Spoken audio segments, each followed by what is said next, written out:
तो तू फिर हार गया। अब तो तेरे पास दांव पर लगाने के लिए कुछ भी नहीं है।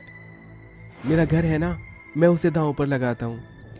अभिनव अपने घर को दांव पर लगा देता है, लेकिन अभिनव की किस्मत इस बार भी उसका साथ नहीं देती और अभिनव अपना घर दांव में हार जाता है। अब मैं क्या करूँ, मेरा परिवार तो बेघर हो जाएगा। हमारे पास इस घर के अलावा और कुछ नहीं है। अब हम लोग कहाँ जाएंगे? तू एक काम क्यों नहीं करता? अगर तू हमें घर नहीं दे सकता तो घर के बदले में 1 लाख रुपए दे दे। मैं इतने पैसे कहाँ से लाऊंगा? मेरे पास तो 1,000 रुपए भी नहीं है। मुझे कुछ दिनों का समय दे दो। अभिनव के कहने पर बिरजू और मदन अभिनव को 2 महीने का समय दे देते हैं। अभिनव एक नंबर का जुआरी होता है।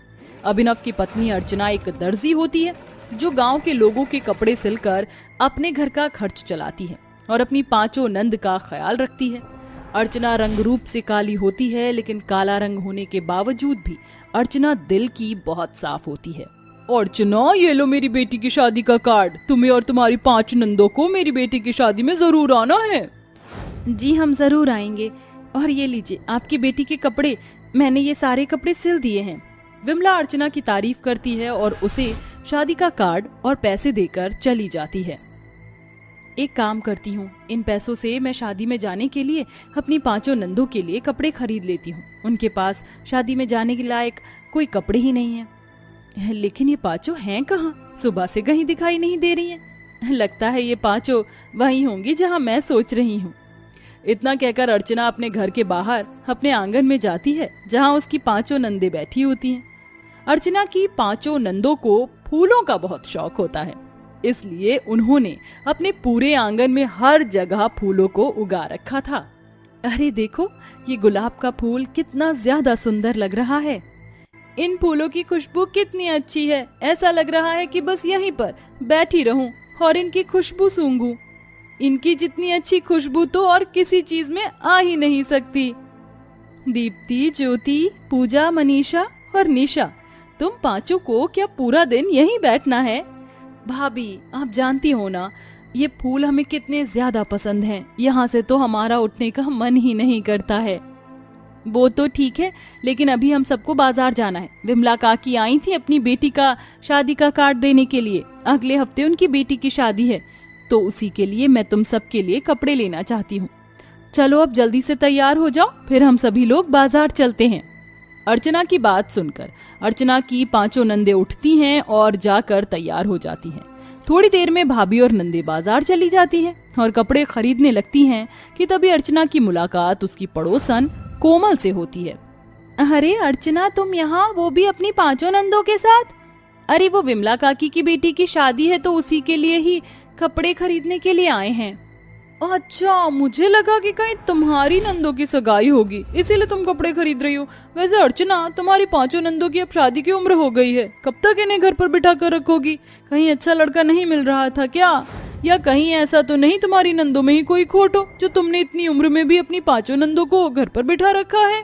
कोमल, ये कैसी बातें कर रही हो तुम? भूलो मत, ये मेरी नंद है और मैं अपनी नंदों के खिलाफ कुछ नहीं सुन सकती हूँ, समझी? मुझे मेरी नंदों के लिए अभी कोई अच्छा लड़का नहीं मिल रहा है। जब मिलेगा तो शादी का कार्ड सबसे पहले मैं तुम्हें ही देने आऊंगी, ठीक है? अर्चना की बात सुन कोमल का मुंह बन जाता है और वो वहाँ से चली जाती, जिसके बाद अर्चना भी अपने घर आ जाती है। अर्चना ये जानती थी कि कहीं ना कहीं कोमल की बात सही है। अर्चना ये समझ चुकी थी कि उसका पति अभिनव तो अपनी बहनों की शादी करवाने से रहा, इसलिए अब अर्चना ही अपनी 5 नंदों के लिए रिश्ता देखना शुरू करती है और अगले दिन होते ही मंदिर जाकर पंडित जी से इस बारे में बात करती है। कुछ ही दिनों में पंडित जी बहुत अच्छा रिश्ता लेकर आते हैं। पंडित जी ने आपकी 5 नंदों की बहुत तारीफ की है और हमें भी आपकी 5 नंदे बहुत पसंद हैं, इसलिए हम अपने 5 बेटों का रिश्ता आपकी 5 नंदों के साथ करना चाहती हैं और हमें कोई दहेज भी नहीं चाहिए। नीलम की बात सुन अर्चना बहुत खुश होती है और अर्चना भी इस रिश्ते के लिए हाँ कर देती है, जिसके बाद अब कुछ दिनों में अर्चना की 5 नंद की शादी की तैयारी शुरू हो जाती है। अर्चना ने जो अपने दर्जी के काम से पैसे कमाए थे, वो उन सारे पैसों को अपनी 5 नंदों की शादी में लगा देती है और उनकी शादी में कोई कसर नहीं छोड़ती। अर्चना अपनी 5 नंदों की हल्दी, मेहंदी, संगीत खूब अच्छे से करती है। शादी के दिन अब सिर्फ 2 दिन रह जाते हैं। घर में चारों तरफ खुशियों का माहौल होता है कि तभी बिरजू और मदन आ जाते हैं और अभिनव से पैसे मांगने लगते हैं। क्योंकि तुम्हारे पति ने ये घर जुए में हार गए हैं। अब तुम्हारा समय पूरा हो चुका है, अब हमारे पैसे दे दो वरना ये घर खाली कर दो। ये क्या कह रहे हैं आप? मेरी नंदू की शादी होने वाली है 2 दिनों में। अगर हम लोगों ने ये घर खाली कर दिया तो हम लोग कहाँ जाएंगे? प्लीज हमें थोड़ा समय और दे दीजिए। जो समय देना था हमने दे दिया, अब हमें पैसे चाहिए वरना ये घर खाली कर दो। बिरजू और मदन की बात सुनकर अर्चना काफी डर जाती है और उसे कुछ समझ नहीं आ रहा होता कि तभी अर्चना अंदर जाती है और अपने अलमारी से 1 लाख रुपए निकालकर बिरजू और मदन को दे देती है। जिसके बाद बिरजू और मदन वहां से चले जाते हैं और अर्चना अपने फूलों के आंगन में चली जाती है। वहां बैठकर वो रोने लगती है। भगवान, ये 1 लाख रुपए मैंने अपनी नंदू की शादी की जोड़े के लिए रख रखे थे, लेकिन अब इनकी शादी के लहंगे कहाँ से लाऊंगी? शादी को सिर्फ 2 ही दिन रह गए, मैं इतने पैसों का इंतजाम कहाँ से करूंगी? हे भगवान, कुछ तो चमत्कार दिखा। कि तभी अर्चना देखती है कि एक तितली फूलों में फंस गई है और वो मदद मांग रही है। मदद करो, मैं यहाँ इन फूलों में फंस चुकी हूँ।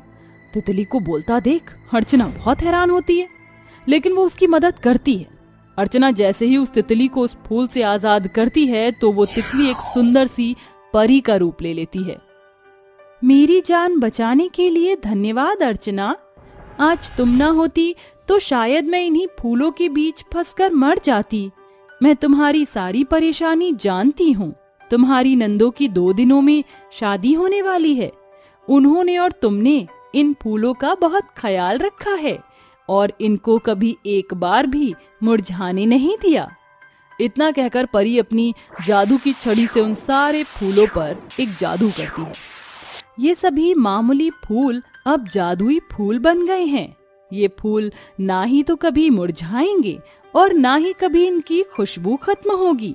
इन फूलों से तुम अपनी 5 नंदों के लिए शादी का जोड़ा बना सकती हो। धन्यवाद आपका परी, अगर आप ना होती तो न जाने क्या होता। अर्चना जल्दी से अपने आंगन के सारे फूलों को इकट्ठा करती है और ले जाकर उन सब से अपनी 5 नंदों के लिए शादी का लहंगा बनाने लगती है। अर्चना फूलों के लहंगे को ले जाकर अपनी 5 नंदों को दे देती है। ये फूलों के लहंगे तो बहुत सुंदर हैं और इनमें से तो बहुत ही अच्छी खुशबू आ रही है। और ये फूलों की ज्वेलरी भी आपने हमारे लिए इतनी मेहनत करी। अगर आप ना होती तो हमारा क्या होता भाभी? चलो अब जल्दी से इन फूलों के लहंगे और ये फूलों की ज्वेलरी पहनकर तैयार हो जाओ, बारात आती ही होगी। अर्चना की 5 नंदे फूलों के लहंगे और ज्वेलरी को पहनकर तैयार हो जाती हैं और नीचे शादी के मंडप में आ जाती हैं। 5 दुल्हनों को फूलों के लहंगे में देखकर सब लोग हैरान हो जाते हैं और सबको उनके लहंगे पसंद आते हैं। जिसके बाद अर्चना की 5 नंदों की शादी होती है और वो अपने ससुराल चली जाती हैं। जिसके बाद अब अर्चना के पास बहुत से लोग फूलों के लहंगे बनवाने के लिए आते हैं और धीरे धीरे अर्चना अब फेमस होने लगती है और अभिनव भी अब अपनी सारी बुरी आदतें छोड़ देता है। जिसके बाद अब अर्चना और अभिनव एक साथ खुशी खुशी अपनी जिंदगी जीते हैं।